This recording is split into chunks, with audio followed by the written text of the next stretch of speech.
Hello दोस्तों, स्वागत है आपका अपने YouTube channel AC study classes में।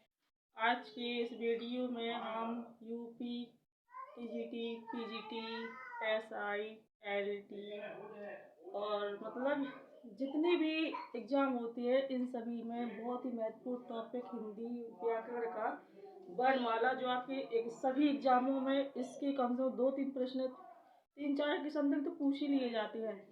तो देखने में तो ये टॉपिक बहुत इजी लगता है, लेकिन इसमें से अक्सर प्रश्न पूछ लिए जाते हैं। तो सबसे पहले इसी से शुरुआत करते हैं।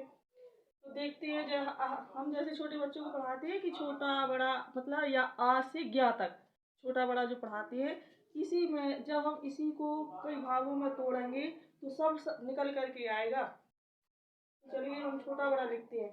देखिए जैसे इसमें लिखा है वर्णमाला। सबसे पहले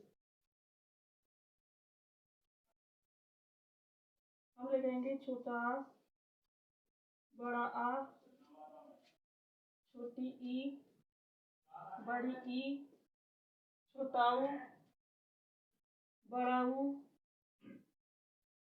ए। इधर बड़ा ऊ के बाद दीदी आएगा। ए, आई, ओ, आव, अंग और आहा। तो देखिए ये आ से लेकर के आहा तक ये हमारे स्वर कहलाते हैं। ये सभी, ये इतने, ये सभी क्या है? ये है स्वर। ठीक है। और इन स्वरों को भी हम इसमें देखना है कि कौन कौन से ह्रस्व स्वर है और कौन कौन से दीर्घ स्वर। यानी स्वरों को दो भागों में बांटा गया है। हिंदी में स्वरों को दो भागों में बांटा गया है। एक होता है ह्रस्व स्वर और एक होता है दीर्घ स्वर।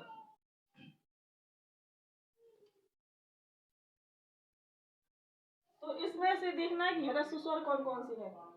तो ये छोटा आ, छोटी ई, छोटा ऊ और ये दीदी, यानी कि छोटा आ, ई, ऊ और दीदी। ऐसे स्वर जिनको बोलने में या जिनका उच्चारण करने में कम समय लगे उन्हें हम ह्रस्व स्वर कहते हैं। ह्रस्व माने होता है कम, छोटा या मतलब कम समय लगे, तो उन्हें हम क्या कहते हैं? ह्रस्व स्वर कहते हैं। और स्वर क्या कहलाते हैं? ये सभी स्वर हैं जो मतलब स्वतंत्र रूप से बोले जाते हैं। मतलब इनका उच्चारण करने में हमें किसी की भी आवश्यकता नहीं होती है। ये क्या होते हैं? ये स्वतंत्र होते हैं।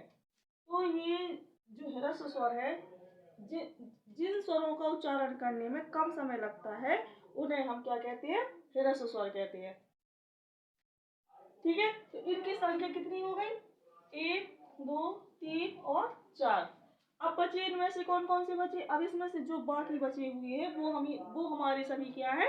दीर्घ स्वर। दीर्घ माने होता है बड़ा, जो बड़े बड़े हैं। जैसे बड़ा, बड़ी ई, बड़ा ऊ, ए, आय, ओ,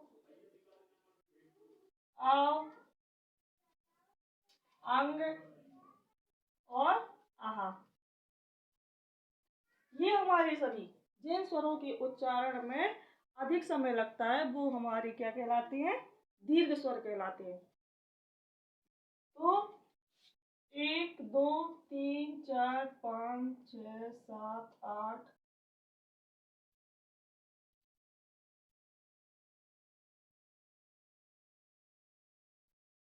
9, ये सभी हमारे बाकी सभी क्या है? ये दीर्घ स्वर है। तो गाइस ये हिंदी की वर्णमाला थी। अब ये हमने स्वर पढ़ाए थे। ठीक है। ये हमारा पार्ट 1 था। अगले वीडियो में हम व्यंजनों के बारे में बहुत ही डिटेल से बताएंगे, जो आपके एग्जाम के लिए बहुत ही यूजफुल होगा। तो व्यंजनों का भाग 2 देखने के लिए हमारे चैनल को सब्सक्राइब कीजिए और वीडियो में पसंद आया हो तो लाइक कीजिए और कहीं भी कोई भी त्रुटि समझ में आई हो तो प्लीज़ कमेंट बॉक्स में लिख करके ज़रूर बताइए। Thank you so much.